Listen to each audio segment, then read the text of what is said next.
You have about, in this day and age, probably 20 seconds. That it used to be more than that, but I think we have about 20 seconds to get someone's attention.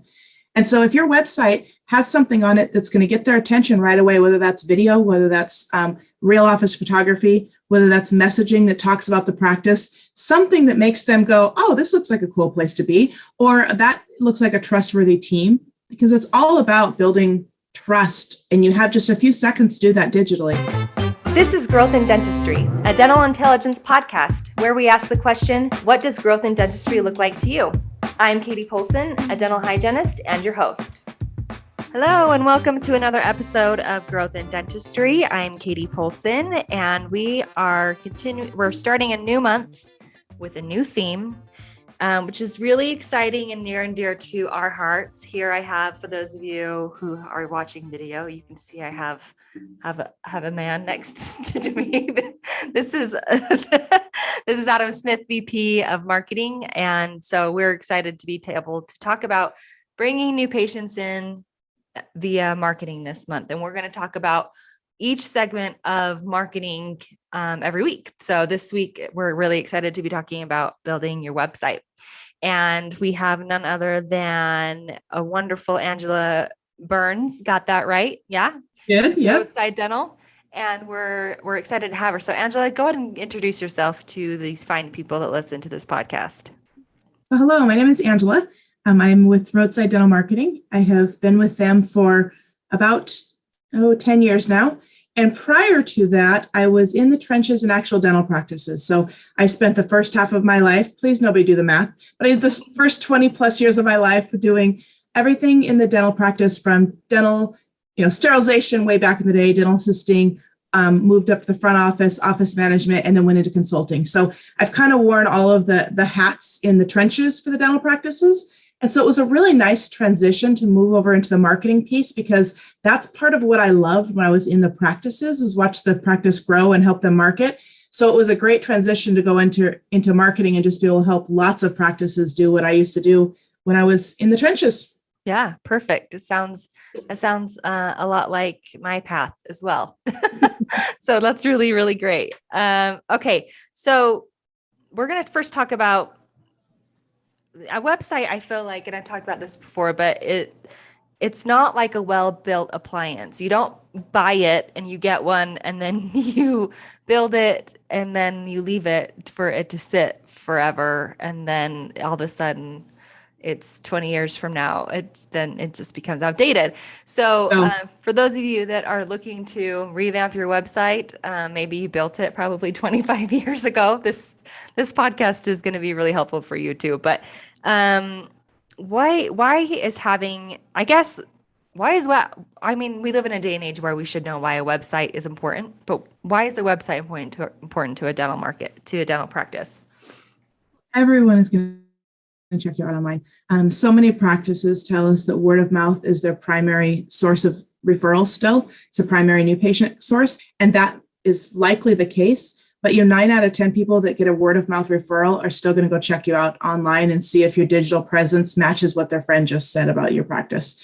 So it's really important to have a website that represents you well. Really, you're right. It's not a set it and forget it. I always kind of giggle at practice owners who update their cell phones, 10 times the amount of time they try to update the technology on their website. And I'm like, it's technology. We have to keep up to date with it. But really, more important than that, it's a representation of your practice. It's the first interaction that a potential new patient has with your practice. So if it's templated and boring and looks like everyone else, why would they choose you? It doesn't give them any indication of why they would choose you over the 12 different choices they have in a 3-block radius in many cities.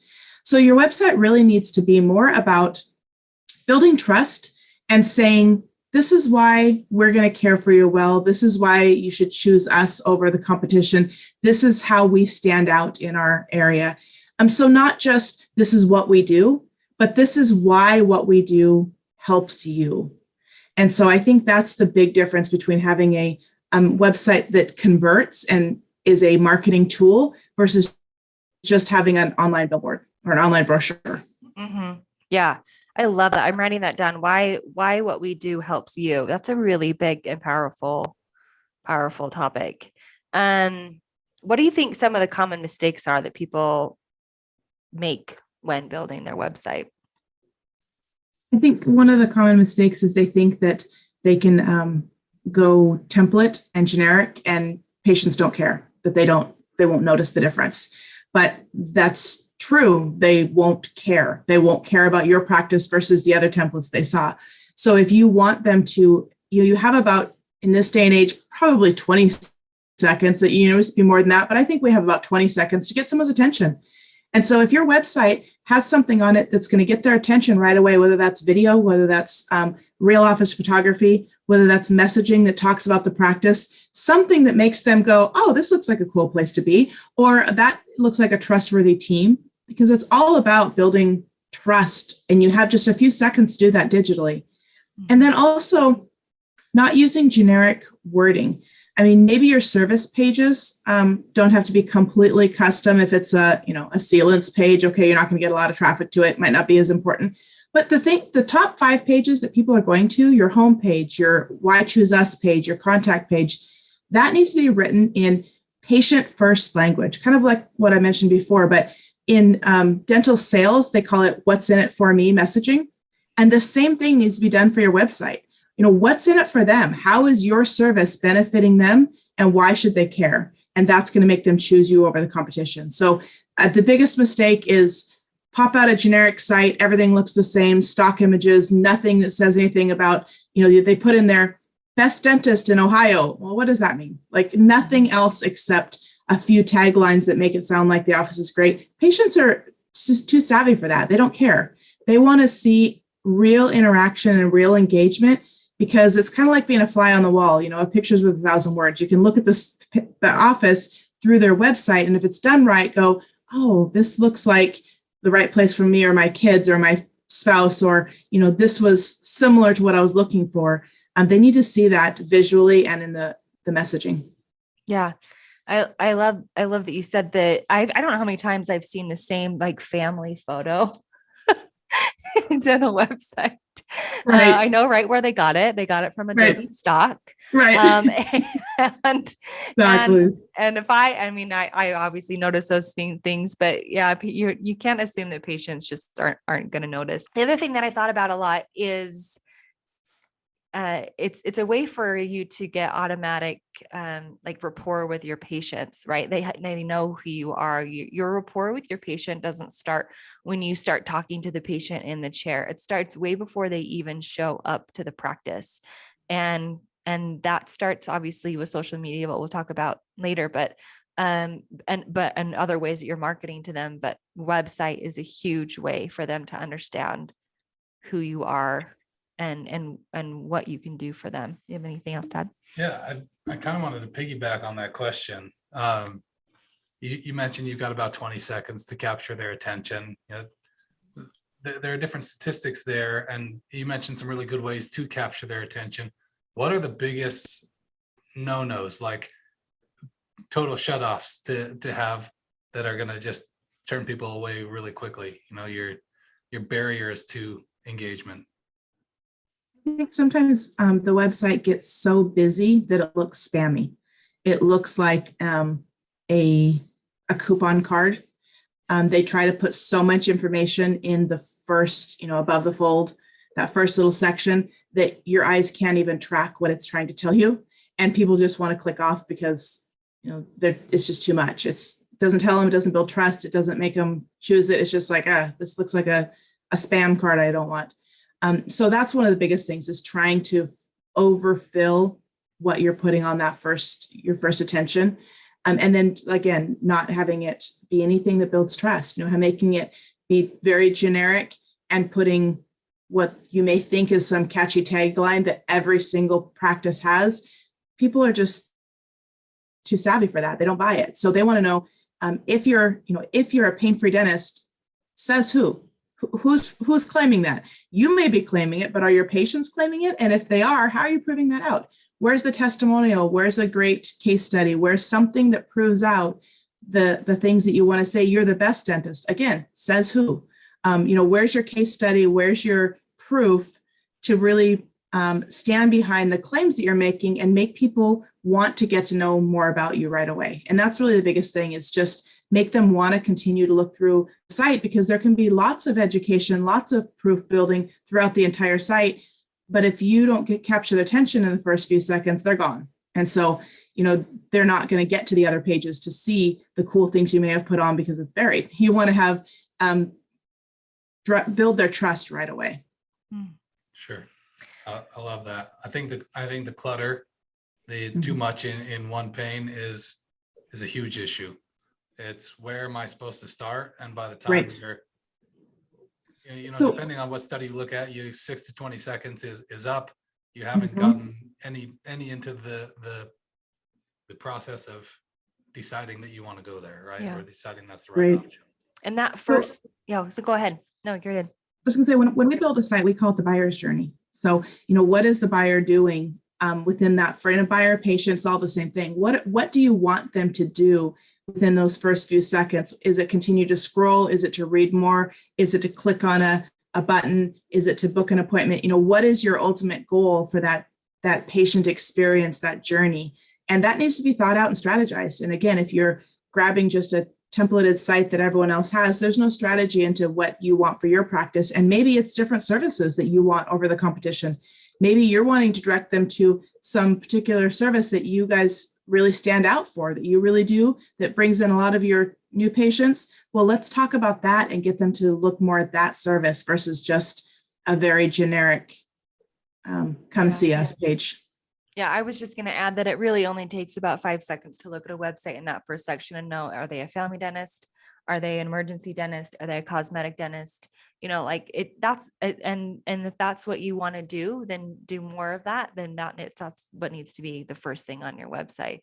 Because otherwise you're going to keep doing family dentistry when what you really wanted to do was veneers. So okay. So the next question that I had, because we're really big data people here, we love it, is what key metrics do you track, or what can people track to decide if their website is working for them? I would say some of the key metrics that we track and refer back to the offices is some basic things like, obviously, the keywords that are the top services, are they ranking well? Your traffic, how much traffic are you getting, and is it increasing? And if it stopped increasing, why? How many clicks are you getting throughout the website? How many clicks on different pages? Time on website, are they staying and watching your video? Are they clicking through and learning more? If you've put the effort into making something engaging, do people care about it? Are they actually clicking on it and looking at it? Because if not, let's revamp it or remove it, because if they don't care, why do we have it on there? And then, obviously click to call, form fills, actually requests for appointments. That's ultimately the bottom line of why anyone has a website is not just for building trust, but it's to get patients in the door. So is it actually converting, and is it working for you? So all of those things are things that you can track pretty easily. Google Analytics tracks it. If you're one of our clients, we're tracking it with you, and we're continuing to look at it to see an upward trend. We want to make sure it's always improving. And if it's not, go back to the drawing board and figure out what happened.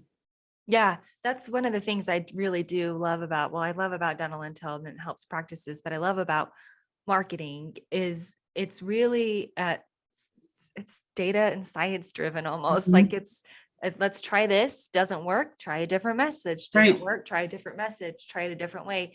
And the only way to do that is to be evaluating data. This guy, no, he's a huge data nerd. So at least a nerd of some sort. Like data. But I would say that's probably your favorite part about marketing, is just looking at and seeing how things get affected by the messages that we give people.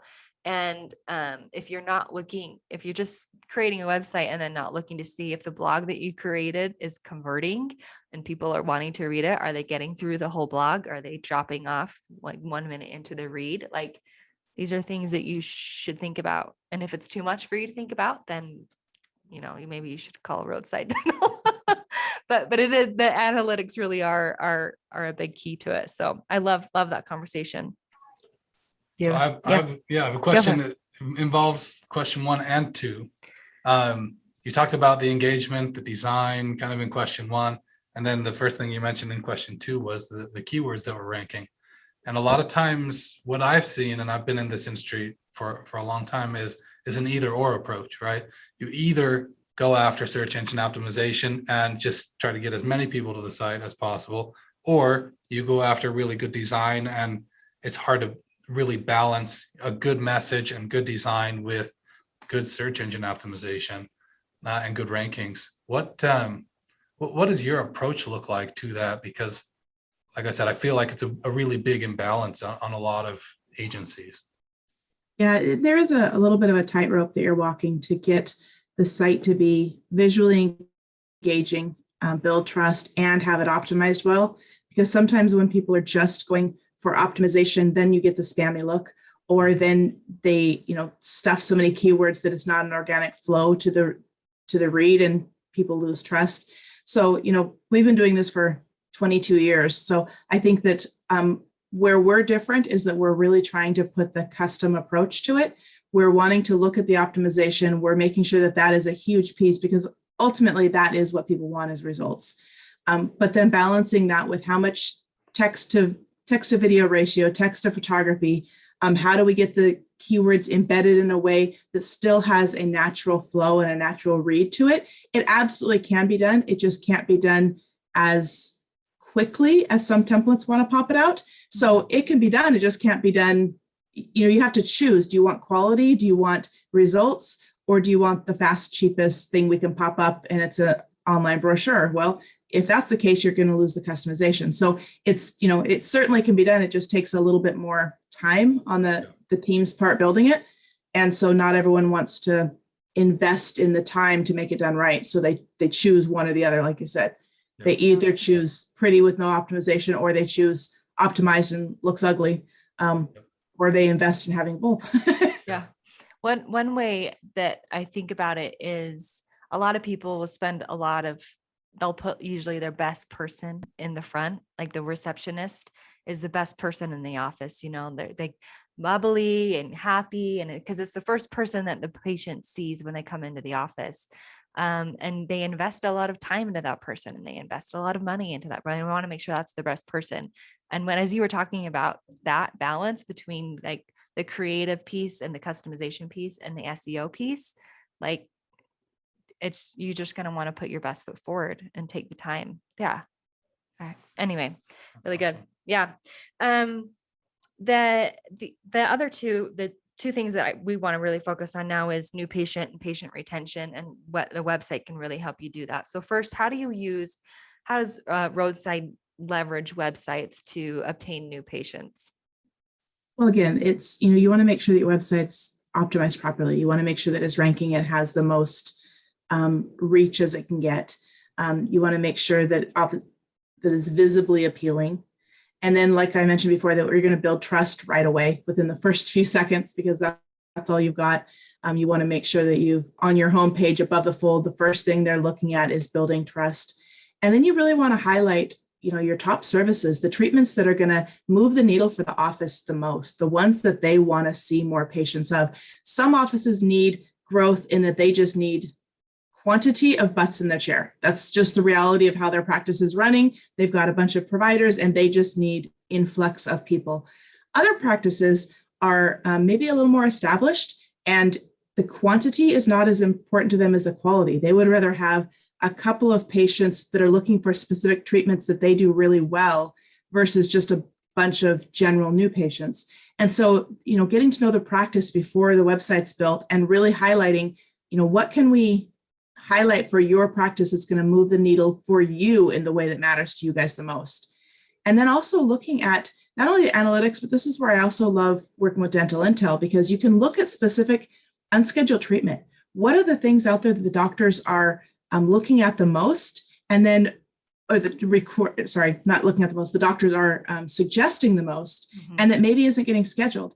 Is there things we can do to improve those service page, create videos, create landing pages, continue to educate based on the things that we know doctors talking about a lot once they walk in the office, and maybe we could have given them a first introduction that would have helped them close the treatment. We actually had a couple of, I did a little data dump the other day, and we pulled a couple of our Dental Intel clients, And we asked the office first, what do you think is the most unscheduled treatment you have? And they told us what they thought it was. And 2 of them said, oh, it's Invisalign that we have trouble scheduling. Our crown and bridge, we schedule no problem. That's easy. It's our Invisalign. So we ran some reports and they were blown away what their actual numbers were because they were going off of their gut. And when they look at their numbers, they're like, oh, we have that many crowns that are not scheduled. What is going on? And so then we're like, okay, so, that is a pretty basic service, but it's an important service. So what can we do to help you guys improve your service page? Is there a video? Is there something we can improve your education that you can even send them back to your website post-visit? Yeah. If they haven't scheduled and you have a great landing page on this, send them back to it and have them read more about how it can help them. So there's a lot you can do to not only close new patients, but close services for the right kinds of patients when you have the data in front of you and when you're working in cooperation with the office and the analytics and the website provider all working together, you get a lot more power behind all the efforts you're doing. Yeah, there's and I'm sure you may just didn't touch on it, but I'm sure you guys do this, which is allowing them to put allow them to schedule on your website. Right. Like, don't let them leave the website without trying to schedule, because then they'll Right. forget. So, but Right. with Modento and the company that we acquired, I hadn't thought about this until you were just talking about it. But yeah, why not send them a link through a text with their treatment plan to your blog that you wrote about that, and your name's Right. on there, right? Like, why not do that? That would definitely increase patient retention. And also it would bring them back to the value of like, oh, this person knows what they're talking about and I really trust them. Angela, Yeah. it's amazing that Exactly. you're doing this. It's so much further than most dental marketing companies go. But a lot of larger companies go to this extent, like, hey, you visited this page, you might be interested in this. But we never really go past, we got them in the door, right? You do what you do now, right? Mhm. Where Right. you can make a big effect in that. And like Katie said, when you send them their treatment plan, send them a link. Hey, if you want to find out some more information, here's a great page about it. That's Right. awesome that you're going into that much Yeah. depth. Yeah. And their existing database, their existing patients that they have in there is often the highest low-hanging fruit that they're just not tracking, whether it's just recall that isn't scheduled, or more importantly, there's often treatment that has not been scheduled that they often think they're doing better at getting them in. And then they start looking at the numbers and we're like, what can we do to help you close treatment? What is the educational piece that needs to go with this? Because that's where the patients already trust you. They're already existing patients. They already want to do service with you. So let's just navigate the conversation in a way that's going to make them choose this service at this particular time. Yeah.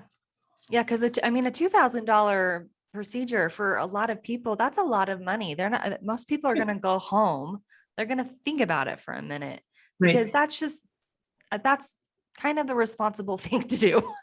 And then to also like push them again. And if you just let them go and don't follow up with them, then you've lost them.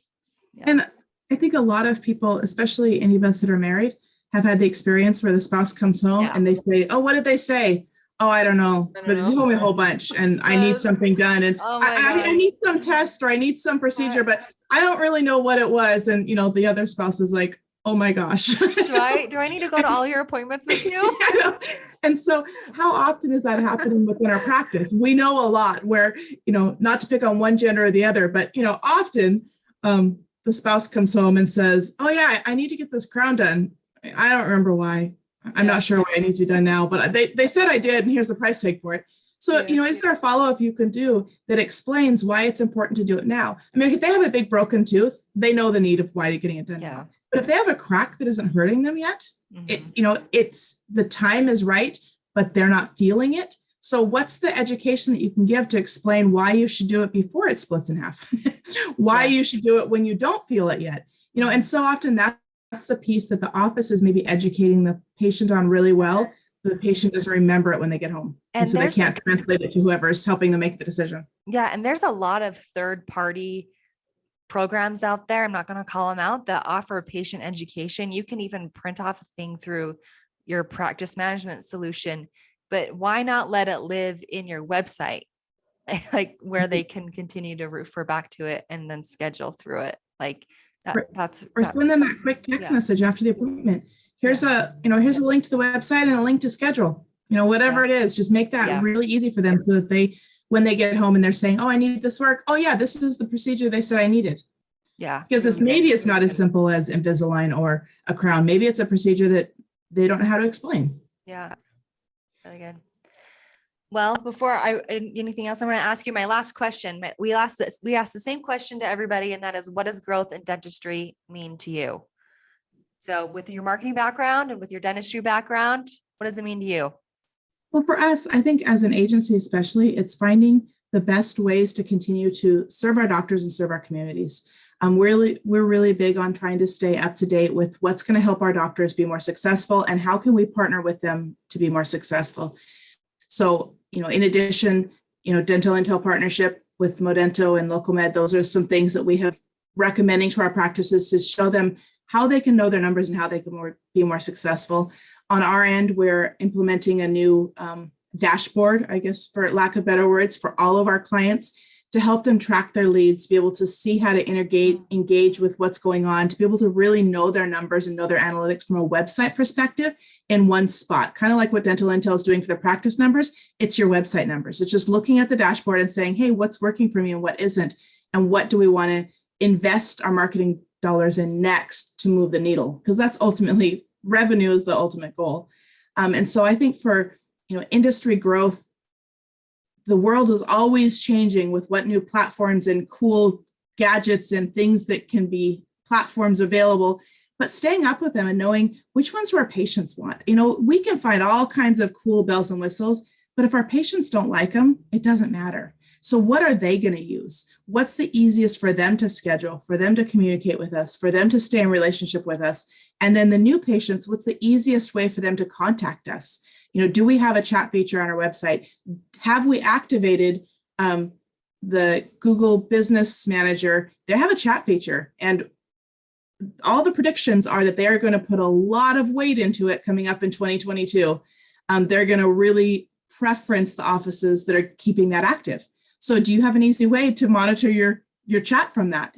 Are you able to communicate back and forth? So really staying up to date and hopefully ahead of the trends is what I see for the next few years growth looking like. It's just staying ahead of all the things that are ever changing, but we have to move and morph with it because of the way patients shop is different. Yeah, that's good. I love that little bit about Google Chats. That's a little tidbit for you. Get ready. Yeah. Well, this has been Growth in Dentistry, a dental intelligence podcast. Again, special thanks to our guest, Angela Byrnes of Roadside Dental. You can find their link to in our show notes to their website and also by visiting our webpage at dentalintel.com. Thank you for Adam for joining me. And thank you to our marketing department for all their work on this podcast. I'm Katie Poulsen. Keep growing.